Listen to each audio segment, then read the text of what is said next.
जंतर मंतर में आप देख सकते हैं कि किस तरह भीड़ उमड़ी है और यहाँ पे सिर्फ छात्र ही नहीं, उनके अभिभावक भी उपस्थित है और वो एक ही मांग को लेकर के चल रहे हैं कि भारत में तत्कालीन शिक्षा व्यवस्था जो चल रही है उस पर सुधार कैसे आए। और साथ में नारे लग रहे हैं धर्मेंद्र प्रधान का रेजिग्नेशन। धर्मेंद्र प्रधान का रेजिग्नेशन क्यों? क्योंकि सरकार में छात्रों ने कहा कि सरकार में एक जवाबदेहिता सुनिश्चित होगी और ये उनका पहला कदम होगा। आप हमारे पीछे देख सकते हैं, हमारे कैमरामैन आपको दिखाएंगे कि किस प्रकार की भीड़ यहाँ पे उमड़ी हुई है। आप देख सकते हैं कि किस तरह के लोग यहाँ पर आए हुए हैं और लगातार जंतर मंतर पर प्रदर्शन जारी है और उनका सिर्फ सरकार से एक ही कहना है कि हमें हमारी शिक्षा सुधार दो, हमारी बेरोजगारी दर कम कर दो, हमें रोजगार दो। और कहीं ना कहीं अगर शिक्षा व्यवस्था भारत में सुधरती है तो वो रोजगार को बढ़ावा देगी और बेरोजगारी दर को कम करेगी। आप देख रहे होंगे ये जंतर मंतर का शोर है, ये भारत के युवाओं का शोर है और यहाँ पर छात्र लगातार 9 बजे से रात भर से यहाँ पर प्रदर्शन कर रहे हैं। हमारे पीछे आप देख पा रहे होंगे कि काफी संख्या में यहाँ पर लोग तरह तरह के पोस्टर लेकर के, तिरंगा को लेकर के और भारत माता की जय लगाते हुए यहाँ पर बहुत ही दिनों से यहाँ पे प्रदर्शन जारी है। अब हम आपको बताते हैं कि यहाँ पे देख सकते हैं कि इनमें बढ़ चढ़ के महिलाओं ने भी हिस्सा लिया है। हमारे पीछे आप देखिए कि कई महिलाएं यहाँ पर पोस्टर लेकर खड़ी हैं अपने बच्चों के भविष्य के लिए, अपने लिए, अपने भारत के कल के लिए। ये कोई एंटी नेशनल नहीं है, ये स्टूडेंट है जो अपना बदलाव चाहते हैं, अपने देश का बदलाव चाहते हैं। भारतीय मीडिया जहां पर कुछ न्यूजीलैंड में मफलर दिखाने में लगी हुई है, अंजना ओम कश्यप को मैं पर्सनली कहना चाहूंगा कि ग्राउंड पर उतरिए, बच्चों का दर्द समझिए और बच्चे सच में परेशान हैं इस शिक्षा व्यवस्था को लेकर के, भारत में बेरोजगारी दर को लेकर के और भी अन्य मामलों को लेकर के। तो यहाँ पर छात्र हमारे साथ उपस्थित हैं, एक सर जिनसे हम बात करेंगे। बताइए सर कि ये पूरी व्यवस्था को आप कैसे देखते हैं? भारत की तत्कालीन जो शिक्षा व्यवस्था है उस पर आप क्या क्या सुधार चाहेंगे? हम ये चाह रहे हैं, राजस्थान से आए हैं बेसिकली, दोरों की धरती से, इस देश की राजधानी दिल्ली में। हमने ऐसी सरकार के लोकतंत्र जो सिमटता जो लोकतंत्र रवैया है ऐसा कभी नहीं देखा। ये लोकतंत्र के लिए भूतपूर्व घटना है। देश में जो शिक्षा नीति बननी चाहिए वो जनता की मूल भावनाओं के अनुसार बननी चाहिए। मैं आपको याद दिलाना चाहता हूं तमाम दर्शकों को कि मनमोहन सिंह की सरकार में अन्ना हजारे ने 4 दिन आंदोलन किया था और सरकार बैकफुट पर आ गई थी और अन्ना से संवाद किया था और सोनम को बल प्रयोग किया था। ये इसको और इस सरकार में फर्क है। लोकतंत्र के लिए खतरा है और संवाद बातचीत का रास्ता हमेशा खुला रहना चाहिए, ये शोभनीय है। और जो लोकतंत्र की खुशबू है वो वाकई इस भारत में सिमटती जा रही है। देश और दुनिया के तमाम जो देश है आज इस लोकतंत्र को खतरा मान रहे हैं। एक तरीके से कहा जा सकता है कल के बाद कि ये घोषित ये इमरजेंसी लागू की है। बिल्कुल। क्या कारण है कि धर्मेंद्र प्रधान जी का अभी तक इस्तीफा नहीं हुआ?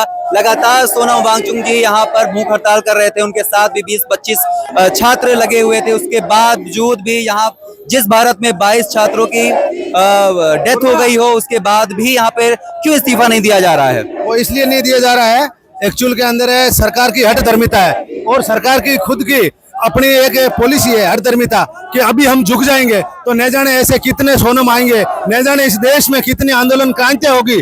उस डर से, उस भय की वजह से सरकार इस आंदोलन अस्तित्व को नहीं चाहती है। सरकार धीरे से बात करनी चाहती है, सरकार सकारात्मक पहल के लिए संसद में चर्चा करानी चाहती है।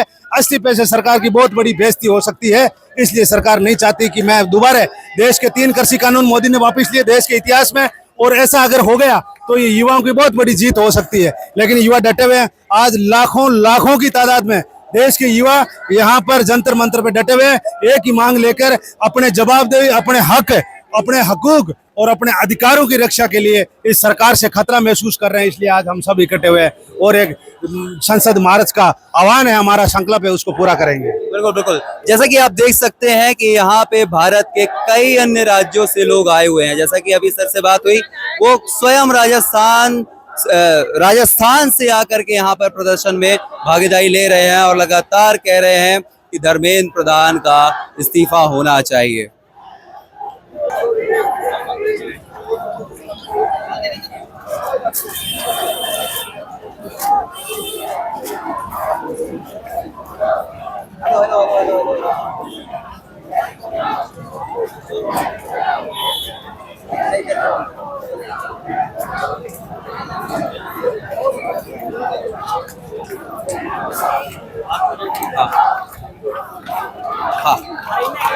जैसा कि आप हमारे पीछे देख रहे होंगे, सिर्फ यहाँ पे स्टूडेंट नहीं, महिलाएं भी एकत्रित हुई हैं और चाहती हैं कि धर्मेंद्र प्रधान का इस्तीफा हो, चाहते हैं कि भारत की शिक्षा व्यवस्था सुधरे।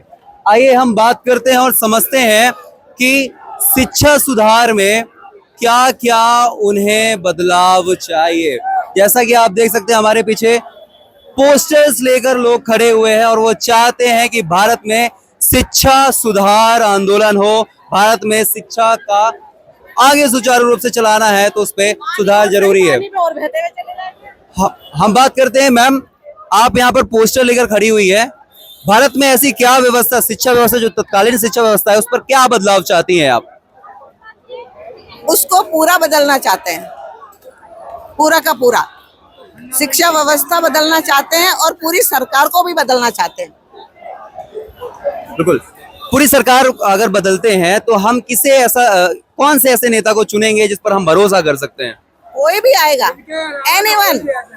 एनीवन, इनसे तो लाख दर्जा अच्छा होगा। ये नौबत आ गई, हर गांव में बच्चे सुसाइड कर रहे हैं। आपको समझ आ रहा है क्या हालत हो गई है देश की? क्या बदलाव नहीं आना चाहिए? बिल्कुल, यहाँ पर लगातार जंतर मंतर पर बदलाव की आवाज उठ रही है और जंतर मंतर पर सिर्फ शिक्षा को सुधार करने के लिए यहाँ पर लगातार आंदोलन चल रहे हैं। तो क्या कारण है कि इतने आंदोलन के बाद भी सोनम वांगचुक जी लगातार 20 दिन से आंदोलन कर रहे थे? ही नहीं हो रही, कोई सुन ही नहीं रहा, कोई सुनना ही नहीं रहा। धर्मेंद्र प्रधान का इस्तीफा नहीं हो रहा, इस पर आप क्या कहेंगे? ये नेता नहीं है, ये नेता होते लोकतंत्र की बात सुनी जाती। ये तो एकदम से तानाशाह है। नहीं, इतने बार घोटाले और इतने बड़े बड़े घोटाले होने पर भी एक बंदे का इस्तीफा नहीं दे सकते। ये हमारे साथ आप मैम शायद स्टूडेंट होंगी, नहीं है? अच्छा, ठीक है, हमारे साथ और भी साथीगण उपस्थित है, हम उनसे कुछ क्वेश्चन। क्या भारत में लोकतंत्र अभी भी जिंदा है? नहीं है, यही तो बात है। लोकतंत्र कहाँ है भैया? वही लोकतंत्र को रिवाइव करने आए हैं इधर। लोकतंत्र ही तो नहीं बचा। मोदी की जगह आप भी बैठोगे तब हमें एक्सेप्ट होगा, पर मोदी नहीं। तो लोकतंत्र की परिभाषा भारत में बदल चुकी है। अब चाहते हैं लोग कि लोकतंत्र सच में ग्राउंड रियलिटी पे आए, सच में शिक्षा पर बदलाव हो, सच में रोजगार में सरकारें काम करें और इस तरीके से यदि वो काम नहीं करती हैं तो उन्हें ये उखाड़ फेंकने की भी क्षमता रखते हैं।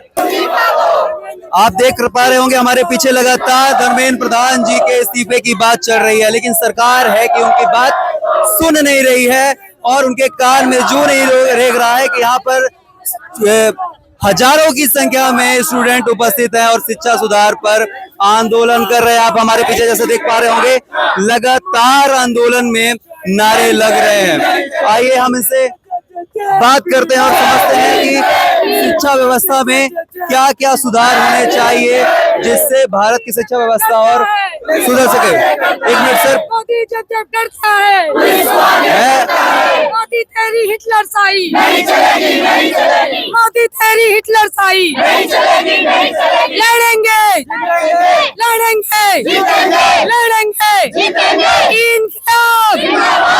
इनकलाब भारत माता की, भारत माता की, भारत माता की। मोदी तेरी तानाशाही नहीं चलेगी, मोदी तेरी तानाशाही नहीं चलेगी। इनकलाब जिंदाबाद, इनकलाब जिंदाबाद। जैसा कि तत्कालीन शिक्षा व्यवस्था ध्वस्त है, इस पर आप क्या कहना चाहेंगे? देखो एक मिनट देखो, हम सभी को पता है कि यहाँ पर हम किस लिए आए हैं। सबसे पहले नीट का मुद्दा था। छात्रों की एक और पर्सनल दिक्कत बताओ, जब भी हमारा पेपर होता है ना, अगर हम पंजाब के रहने वाले तो हमारा साउथ में सेंटर रखा जाता है, साउथ में रहने वाले तो पंजाब में भेज दिया जाएगा।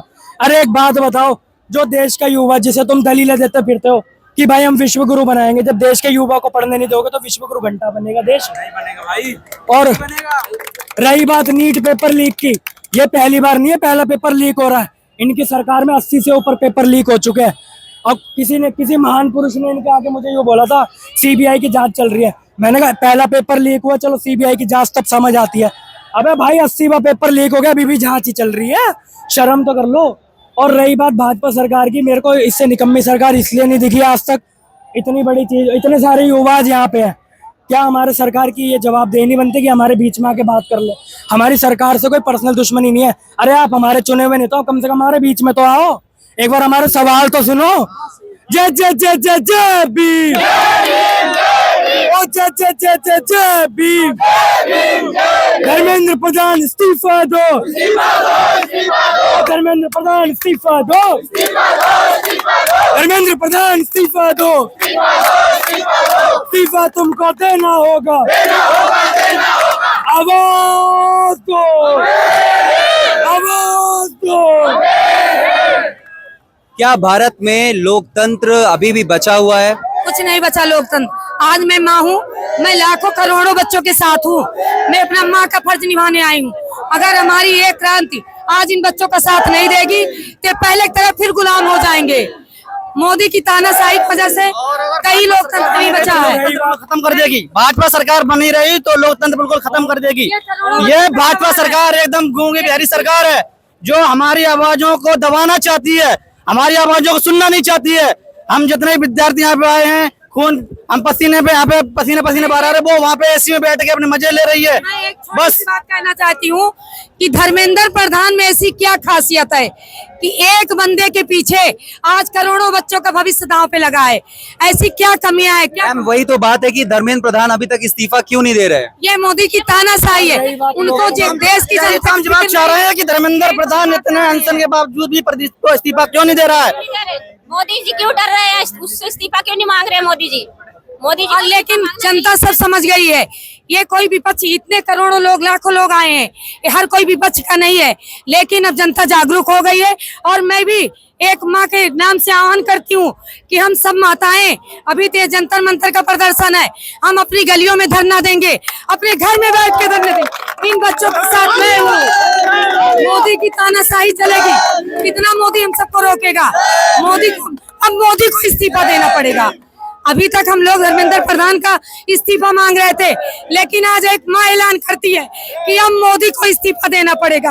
मोदी का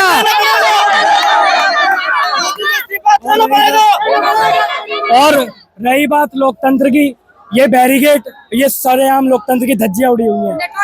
जब हम पैदा होने से लेके मरने के कफन तक पे टैक्स दे रहे हैं तो सरकार हमें रिटर्न क्या दे रही है? हमें तो यही समझ नहीं आता।